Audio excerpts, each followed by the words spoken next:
मेरठ में नगर निगम का चुनाव चल रहा है और इस चुनाव को समाजवादी पार्टी, राष्ट्रीय लोकदल और आज़ाद समाज पार्टी मिलकर लड़ रहे हैं बीजेपी के खिलाफ। और ये दावा किया जा रहा है कि तीनों ही दल जो हैं वो जो संयुक्त प्रत्याशी हैं सीमा प्रधान, उनको जिताकर और मेयर बनाएंगे। मेरे साथ राष्ट्रीय लोकदल के राष्ट्रीय महासचिव हैं राजेंद्र शर्मा जी। सर, ये बताइए कि जो दावे किए जा रहे हैं गठबंधन की ओर से, स्ट्रेटजी क्या है इस चुनाव की? क्योंकि जमीन पर देख रहे हैं जो गठबंधन के नेता हैं, चाहे वो समाजवादी पार्टी के ही नेता क्यों ना हो, वो बहुत कम नजर आ रहे हैं।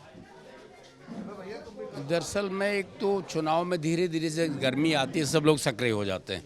और हमारे यहाँ नगर निगम के अलावा भी बड़े कस्बे हैं, सरदना है, मवाना है, बागपत में हम सब लोग चुनाव लड़ रहे हैं।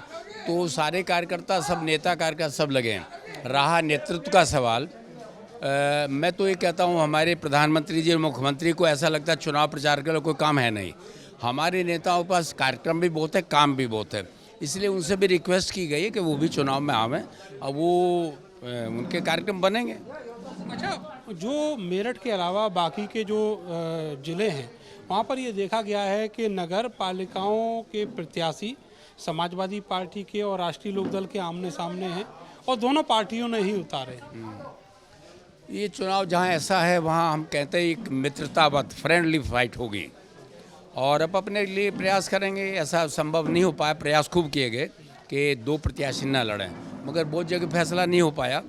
तो दोनों ही पार्टी अब अपने लिए पूरा प्रयास करेंगे। इसको मित्रतावत एक तरह से चुनाव कहें। सर, ये कहा जाता है कि जंग में और सियासत में ये मित्रतावत तो कुछ होता नहीं है, लेकिन जब ऐसी स्थिति होती है जैसे ही आप बता रहे हैं, तो आपको नहीं लगता कि आप बीजेपी को आगे निकलने का मौका दे रहे हैं, जबकि आपका मिशन है बीजेपी को रोकना? देखिए, बीजेपी को जो मुझे लगता है घूम करके, बीजेपी के खिलाफ सारी जनता इस समय जनता है और प्रधानमंत्री जी या सारा मीडिया भाषण के अलावा कुछ पाता तो है नहीं। जनता को चाहिए काम, जनता को चाहिए नौजवान को चाहिए रोजगार, उसमें सरकार बिल्कुल फेल रही है। तो हमें आशा जनता सारी तैयार खड़ी है, मतदाता तैयार खड़ा है और जिस चुनाव को मतदाता लड़ाता है वो चुनाव जीतता है।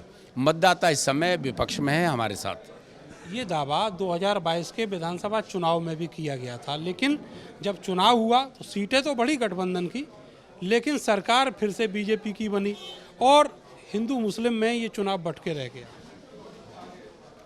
जब जनता में भावनाओं का खेल होता है, हमारे लोग मुद्दों पे कम वोट करते हैं। हिंदुस्तान का कोई चुनाव देखिए, 67 से तो चुनाव मुझे याद है, 71 का चुनाव देश में बांग्लादेश की विजय पर लड़ा गया, 77 का चुनाव इमरजेंसी के खिलाफ लड़ा गया। तो मुद्दों पर कम चुनाव हुए, भावनाओं पर ज़्यादा चुनाव हुए। इसलिए चुनाव में जब भावना प्रबल हो जाती है तो मुद्दे पीछे रह जाते हैं। हमारे पास कार्यक्रम थे, हमारे पास जनहित के काम थे, वो न सुन करके भावनाओं पर जनता बही और उसके अनुसार वोट किया। तो आपको लगता है कि आपको मुद्दे अब बदल लेने चाहिए?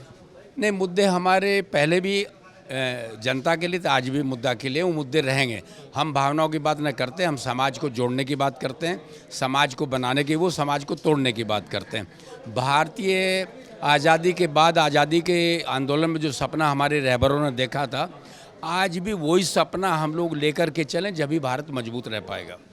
अभी जो मेयर का चुनाव है, इसको लेकर ये दावा किया जा रहा है कि यहाँ से सीमा प्रधान को जिताएंगे, लेकिन राष्ट्रीय लोकदल के नेता हों या फिर समाजवादी पार्टी के नेता हों, समाजवादी पार्टी के जो शहर के विधायक हैं वही मुंह फुलाए घूम रहे हैं। अब ये तो समाजवादी पार्टी नेतृत्व का काम है, लोगों के यदि कहीं नाराजगी है उसे दूर करें, यह हमारा काम नहीं है। वो ये कह रहे हैं उनकी पत्नी का टिकट कट गया, तो वो ये कह रहे हैं कि साहब हमें सम्मान नहीं मिला। तो इसका असर गठबंधन जो प्रयास कर रहा है, जो सामूहिक प्रयास है, उस पर नहीं पड़ेगा? इसका उत्तर तो समाजवादी पार्टी के लोग हम नहीं दे पाएंगे। लेकिन आप अपने जो बड़े नेता हैं उनको बताएंगे तो सही कि साहब सीन ये है। वो बताया गया होगा, निश्चित बताया होगा। समाजवादी पार्टी प्रत्याशी ने बताया होगा, उनके जिला अध्यक्ष ने बताया होगा। हम अपने दल की बात कर रहे हैं ना। अच्छा, आपको क्या लगता है कि ये चुनाव, एक तरफ ये कहा जा रहा है कि बीजेपी जो है वो तो सब जातियों में, सारे धर्मों में चुनाव लड़ रही है, लेकिन जो गठबंधन का प्रत्याशी है वो केवल दलित और मुस्लिम पर ही फोकस किए हुए है, इस तरह की चीज़ जो है बीजेपी की तरफ से। आप ये देखिएगा, सारे लोग यहाँ तो सब लोग हैं, यहाँ हर जात का आदमी है, हर धर्म का आदमी है, ये कैसे कहा जा सकता है? और जो हमारे यहाँ कहा जा रहा ना, भाजपा में तो उससे बुरी लड़ाई है। भाजपा में तो लड़ाई लड़ाई इस समय, भाजपा तो कहीं एकजुट है ही नहीं। तो आप आश्वस्त हैं सीमा प्रधान की जीत को लेकर? बिल्कुल हमारा भरोसा है कि विपक्ष जीतेगा, सत्ता पक्ष हारेगा। बहुत बहुत शुभकामनाएं आपको। लेकिन असलियत ये है कि अगर ज़मीनी तौर पर देखा जाए तो समाजवादी पार्टी के ही जो शहर के और आसपास की विधानसभा सीटों के विधायक हैं वो इस चुनाव में कहीं नज़र नहीं आ रहे हैं, चाहे वो शाहिद मंजूर हों या फिर शहर से विधायक रफ़ीक अंसारी हों। उन्होंने आरोप लगाया है कि पार्टी में उनको सम्मान नहीं मिला, उनकी पत्नी का टिकट कट गया। ऐसे में सवाल ये खड़ा होता है कि शहर से विधायकी जीतने वाले आखिर समाजवादी पार्टी के साथ इस चुनाव में क्यों नहीं खड़े हैं। ये स्थिति बाकी के समाजवादी पार्टी के जो नेता हैं उनके ऊपर भी लागू होती है।